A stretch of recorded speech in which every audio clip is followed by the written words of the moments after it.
시청자 여러분 안녕하십니까? 계속해서 뉴스데스크 충북입니다. 오늘 새벽 청주 도심에서 연쇄 방화가 발생했습니다. 경찰 추적을 받던 60대 남성 용의자는 범행 5시간 뒤쯤 인근 저수지에서 숨진 채 발견됐습니다. 경찰은 수사에 나섰습니다. 김영일 기자의 보도입니다. 헬멧을 쓴 남성이 양손에 무언가를 들고 골목길을 걸어갑니다. 주위를 살피던 남성은 한 건물 안으로 몰래 들어가고 한참 뒤에 밖으로 나와 종이 뭉치를 뿌리더니 다시 안으로 들어갑니다.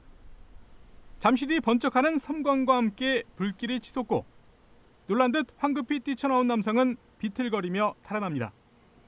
오늘 새벽 1시 10분쯤 청주시 용정동의 한 다세대 주택에서 불이 났습니다.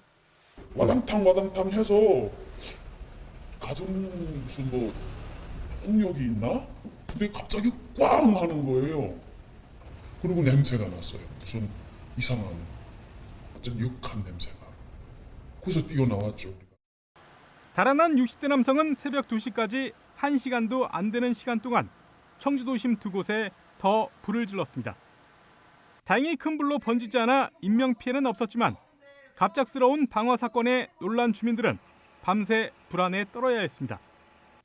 처음에는 뻥소리 나서 나와보니까 여기 불이 한참 올라오고 있으니까 누전됐는 줄 알았죠.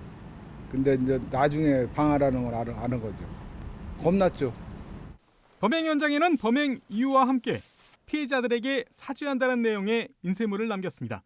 주민 신고 직후 CCTV와 통신 수사 등으로 경찰 추적을 받던 60대 방화 용의자는 5시간 뒤인 오전 7시 10분쯤 인근 저수지에서 숨진 채 발견됐습니다. 경찰은 숨진 남성이 피해자들에게 앙심을 품고 범행을 저지른 뒤 스스로 목숨을 끊은 것으로 보고 정확한 사건 경위를 조사하고 있습니다. MBC 뉴스 김영일입니다. 대구에서 스토킹하던 여성을 살해한 뒤 청주로 달아난 것으로 알려졌던 40대 살인 용의자가 세종에서 붙잡혔습니다.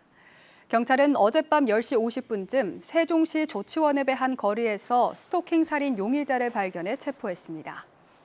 경찰은 지난 10일 새벽 대구에서 50대 여성을 흉기로 살해한 혐의를 받고 있는 이 남성을 대구로 이송하고 구체적인 사건 경위를 조사하고 있습니다.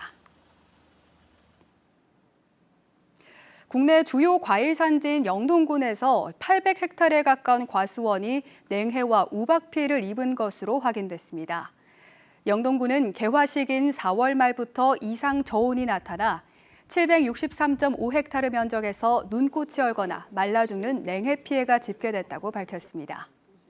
한편 지난달 29일에는 황관면과 축풍면 일대에 최대지름 1cm의 우박이 쏟아져 32헥타르가 피해를 입었습니다. 영동군은 국가 재난관리 정보 시스템에 피해 데이터를 입력하고 농가 지원을 본격화할 방침입니다.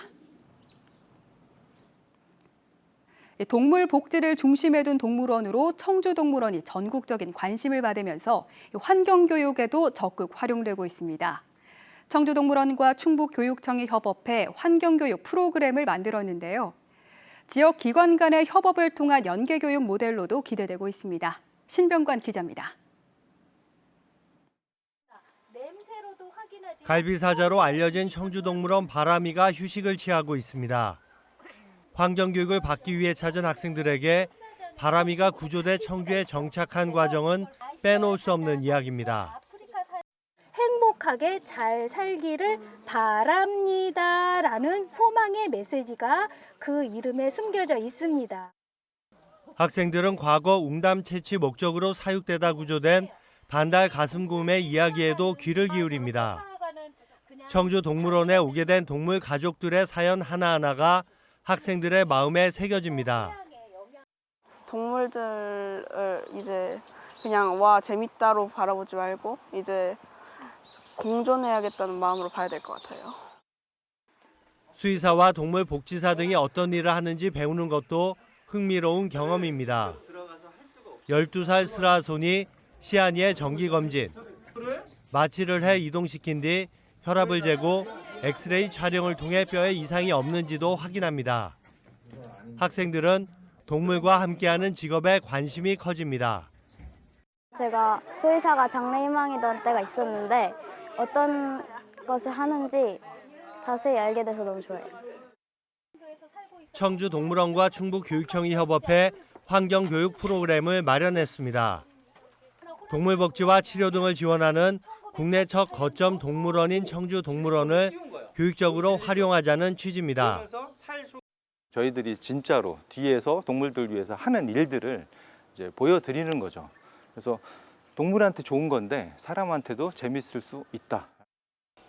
프로그램은 청주동물원과 환경교육센터 와우를 오가며 사흘 동안 진행됩니다. 기존의 하루 체험학습에서 더 나아가 학생들은 동물원 교육을 기반으로 생물 다양성 등을 심도 있게 배우게 됩니다. 저희 센터에 와서 동물에 대한 생각들을 배우고 동물원에 직접 가서 동물을 바라보면서 동물에 대한 마음을 같이 배울 수 있는 그런 프로그램이 완성이 된 거죠. 청주동물원과 충북교육청은 협업 프로그램을 확대해 나가는 방안을 검토하고 있습니다. 동물 복지의 모델을 제시하고 있는 청주동물원이 지역 환경 교육에서도 중심적인 역할을 하고 있습니다. MBC 뉴스 신병관입니다. 중부 내륙고속도로 창원 방향 연풍나들목에서 문경세제 나들목 구간이 보수공사로 차단됩니다.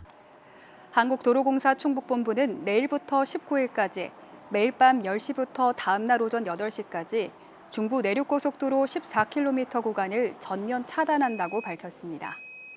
오래된 포장이나 터널 시설물에 대한 긴급 보수 공사가 진행되며 연풍나들목 창원 방향 진입이 불가하고 창원 방향 이용 차량은 연풍나들목에서 진출해 국도 3호선을 거쳐 문경세제 나들목으로 재진입할 수 있습니다. 직원들 월급을 빼돌려 불법 스포츠 토토에 쓴 건설사 간부가 징역형을 선고받았습니다. 청주지법 형사 6단독은 지난해 5월 직원 22명의 월급 9,400여만 원을 빼돌려 불법 스포츠 토토에 쓴 30대에게 징역 8개월에 집행유예 2년을 선고했습니다. 정희철 부장판사는 과거 도박죄로 벌금형의 약식명령을 받았는데도 범행을 저질렀다며 횡령한 돈을 전액 변제하고 사측의 용서를 받은 점을 고려해 형을 정했다고 판시했습니다. 충북 도내 자영업자 수가 1년 새 3,000명이 줄어든 것으로 나타났습니다. 충청지방 통계청이 발표한 고용 동향을 보면 지난달 충북의 자영업자 수는 22만 2천 명으로 1년 전보다 1.2%인 3천여 명이 감소했습니다. 반면 같은 기간 가족의 사업을 돕는 무급 가족 종사자는 5만 4천 명으로 1만 2천 명 증가했습니다. 본격 무더위에 앞서 충북 700여 공공시설에서 레지오넬라균 검사가 진행됩니다. 대상은 대형 쇼핑센터와 종합병원, 요양병원과 숙박시설, 대중목욕탕 등으로 특히 냉각탑수와 분수대에 집중합니다. 레지오넬라증은 물에서 발생하는 비말을 흡입해 전염되는 제3급 법정 감염병으로 발열과 근육통, 기침 등 독감과 유사한 증상을 나타냅니다. 지난해 검사에서는 전체의 5.25%의 양성률이 나타났습니다. 청주시가 집 없는 청년들을 위해 청년 전세대출금 이자 지원 사업을 올해도 추진합니다. 대상은 전용면적 85제곱미터 이하 주택에서 살고 있는 40살 미만의 무주택 청년으로 전세자금 대출이자를 연 1.5% 안에서 최대 100만 원까지 지원합니다. 충북 소식 전해드렸습니다. 고맙습니다.